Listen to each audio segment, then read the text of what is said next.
And I will put Cranky Weather Guy's link to his blog in the information box below my PayPal link. Northeast weather focus for our week. Colder weather sub-pattern takes hold. Late Thursday, intense Arctic front and snow squalls. And the kid is good, although I'm sure he's not mathematically a kid. All right, we're looking at Mike's weather page, who actually is the owner of Spaghetti Models, which is my go-to source for all the proper maps. Although Cranky's got a good rundown too. This is just, but I'm a creature of habit. And so Mike's weather page, watching our next low, which could be a big event, sets up with heavy rains in Texas end of this week, moves along upper coast, the curves northeast, possibly bringing a major winter event, Carolina, Virginia region. Euro GFS models here. First shows 24-hour rain totals possibly this weekend. Overall rains will extend to the east and west. This just shows a 24-hour time period.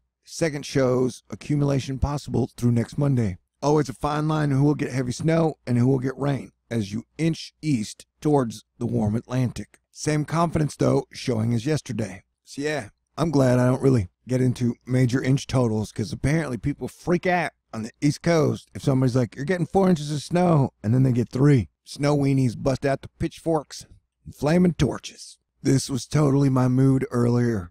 I've calmed down since.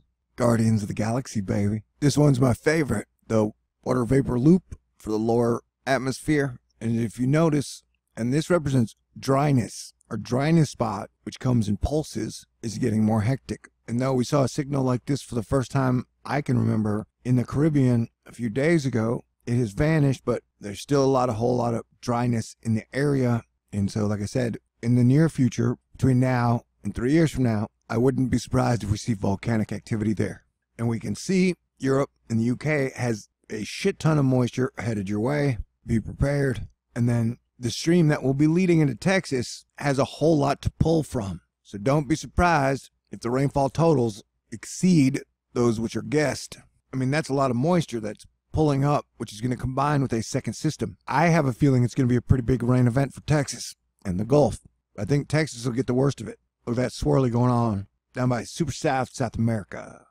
Mother Nature is a complicated, wild, beautiful, dynamic process. Texas, you better be ready to get chunked up and funked up with a whole lot of rain. And Northern California, you got a lot of rain coming too, and parts of Washington and Oregon. Plus, if that low trends west, South Carolina, North Carolina, and Virginia, you could be in for some floods as well. Look at that. Bullseye for 33% of the state. Okay, let's say 34% so people don't get freaked out by a number. Okay, the new FV3 GFS is rolling out. We don't get all their frames, so we're just looking at, it says rain starting on Friday for Texas, Mexico, and then so here's our picture of Saturday. As you can see, Saturday is going to get pretty nasty, and then really nasty, all the way from South Texas to Northeast Texas. And then Louisiana's going to feel a big brunt of it. Panhandle, Florida's going to feel it. Mississippi, Alabama, Georgia, South Carolina, North Carolina. And this is still, at least this part of the storm is a week out. And so we are watching to see if this giant chunk is going to trend west as it has been. And so, I mean, that has potential to be pretty nasty if it continues to trend west. But we will keep our eye out for it for sure. Brooks Garner confirming, yeah, it's going to get wet, baby. Tracking rain for Friday and Friday night. So this is just for one day. Details on risks. Okay, Houston 11. But as you can see, the projections are up to 2.9 inches all the way for Houston. And everybody's getting 2 inches anywhere from San Angelo, San Antonio, Austin, Dallas, Tyler, Lufkin, Houston, Victoria. And so that's just one day. And the storm probably won't move out till the end of Saturday. Because I guarantee you some places will get a whole lot more than 2 inches. Guarantee. 2 inches over that entire span like that causes problems as it all flows to areas in the path of least resistance. I'm like a James Bond, 007, except I don't operate in secret and I'm fully funded by the public, the very people I stand to defend. And I love you. So yeah, it's going to get stormy. And man, oh yeah, this thing's broken. Dipshit. Joshua Feldman. Until this Pacific system washes ashore late Thursday night, we won't be able to realize valuable trends in model guidance. Observations over the oceans are pitiful. Yeah, where did we spend that 21 trillion, bro? I would like to know. So that's why we stay weather aware. And now we're looking at the Euro run of rainfall over the next 10 days. But notice how the heaviest part of the Pacific moisture gets pulled up into Alaska near the earthquake area. And the Euro definitely also confirms heavy rain in Texas and then moving across the Gulf Coast. Looks like the Euro has Europe getting a little lucky with a lot of the moisture getting pulled up into Greenland and Iceland. I guess that's not lucky for Iceland, is it? But look, the Euro has the secondary low. See how it splits in two? That's what I'm talking about, the split. That storm would be worse if it stayed together. But the Euro has it tracking much closer to the coast. Look at that. That is a rain band, man. Look at that rain band from there all the way down to there. So it's definitely one thing to be concerned about is the fact that this rain band is connected directly to the equatorial electrojet line, which is filled with bulge water. So that's a pretty heavy rain band, man. It almost looks like it loops down and connects. So yeah, definitely this is a reason to be concerned with the storms we have over the next 2 weeks. All right, now we've zoomed in on the Euro. I'm going to the chapel and I'm going to get married. That's not true. Yeah, Houston. Houston floods fast and then Houston drains fast. The Euro has that nasty moisture area going all the way. Let's go all the way. So the Euro has it tracking farther west, as I mentioned. Saturday morning, Houston looking to get the worst. And also, if you're a fan of BP, he lost his channel, so you can re-find him at earthwatch. I'll put a link in the information box. Because we are all in this together. I don't know if you know this. United we stand, divided we fall, drown, and burn up in hurricane lava. Eric Fisher, a plethora of polar stream disturbances diving down across New England. A plethora of polar stream disturbances diving down across New England keeps us cold and mainly dry. The final one here is the key to whether we get anything from that Tuesday storm nearby. Looks like there's a nasty wind that comes down on Wednesday and Tuesday near the Katia area. Remember, we had a 7.0 earthquake in Alaska, and I think 2,400 afterquakes, and it is just strange how a lot of the moisture is getting pulled up into the exact same area. I'm going to speculate, could a large possible volcanic eruption be coming out of Alaska in the future? And if that sounds crazy to you, please understand, we've had 2 different volcanoes erupt in Alaska already this year. And the Cleveland volcano erupted like 7 times in 2017.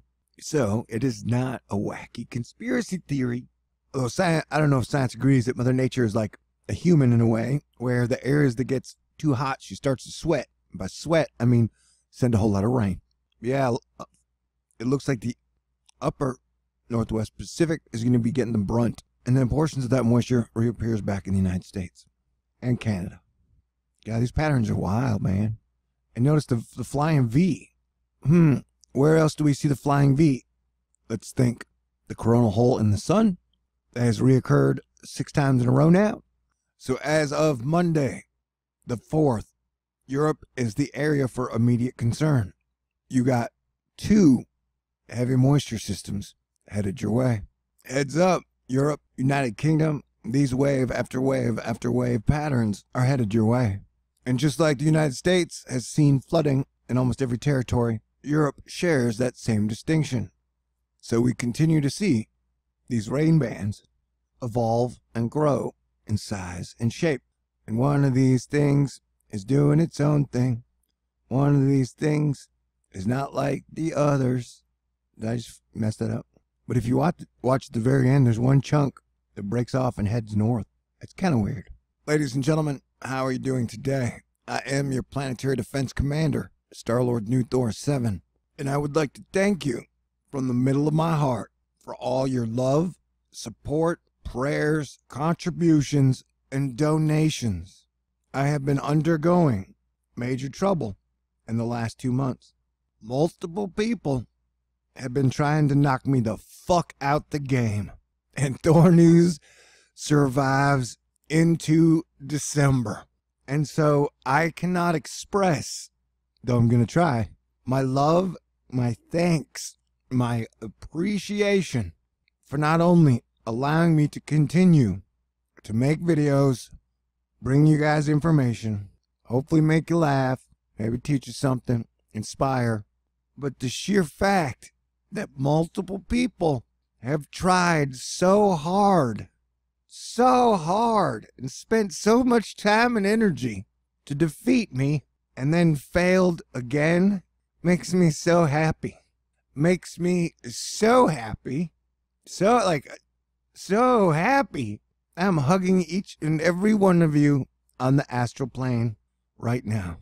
And it's kind of like the core of like we are all in this together. And that you guys saved my ass. And so the love I'm radiating out right now towards y'all, I hope you can feel it. And I know y'all's lives are stressful enough. You don't need any more drama. So thank you again for sticking with me through thick and thin. All right, we are looking at the 12Z GFS as we have our major system that I'm talking about coming into Texas starting on Thursday, blowing up on Friday, and then moving out Saturday or Sunday. Now the models, of course, have been varying on the severity of the rain. But Cranky Weather Guy, who I consider the king of weather Twitter and an amazing mind for breaking down weather, is convinced it's going to be a whole lot of rain. I'm convinced, yeah, it's going to be a whole lot of rain. And so, yeah, Texas, we need to prepare. It's not Hurricane Harvey, but it will cause problems. And so everybody needs to be prepared. And at the very least, have all your items just in case you lose power or you're in a flood zone, keep your valuables high. But so we are watching the pattern shift. And this whole thing is going to strafe across the Gulf Coast from Texas, Louisiana, Mississippi, Alabama, Florida, Georgia, Arkansas, Oklahoma, Tennessee, South North Carolina. And in this pattern change, one of the things that I've been noting and watching is, okay, like let's say the first part of the pattern we used to watch was when the low would explode and move up the East Coast. Then we started to see the pattern where the storms there's a split in the storm, which we still see patterns of, where instead of being a large body, it is kind of split into two, making it less potent. And you can see like a version of it here. But a new thing we are seeing is two of the storms are showing what I'm calling a secondary trailing low, where a low forms behind in the pattern, as we're seeing here. Boom. And so like you get a secondary low by the Carolina coasts, the OBX, which expands, and then the maps have it continuing to move east, which would be the best case scenario for us, the United States. And then you get a repeat of the pattern. Well, the models aren't showing it too bad, but this is going to bring two major storms to the Gulf Coast, although technically this storm is going to be one of those, it's like a giant Snickers bar that goes from the Gulf all the way up into Canada, with the main low pressure moving up and hitting Indiana, Nebraska, Ohio, Illinois, and then moving out the coast. But the models haven't been too accurate, so we will continue to track, but definitely count on at least two major storms in the next 10 to 11 days. And so, we're watching California get hit multiple times with multiple waves. Luckily, this wave is low. Watch how it's like not much moisture, and then it just explodes into a ton of moisture as you're getting moisture combined from the upper North Pacific coast, the lower Pacific coast, and then the Gulf. And so pretty much everybody's, because like here in California on the 10th, we see potential for heavy rain coming into California and Oregon. And then December 14th looks to be a major storm day for the Pacific coast and the middle of the United States. Wave after wave after wave. Exciting stuff. Stay cool. And I love you. Hello, Angel. I'll be there when you need me. I don't know if you know this. Thor News is for winners, and that's why you're here. So stick around. Hit the button, baby. Wave after wave after wave. I just want what Newton wants. To reinforce stability and harmony in the civic world. Wouldn't that be nice? The weather is weird, that is perfectly clear, and there's something I need you to know. God and the universe love you more than you could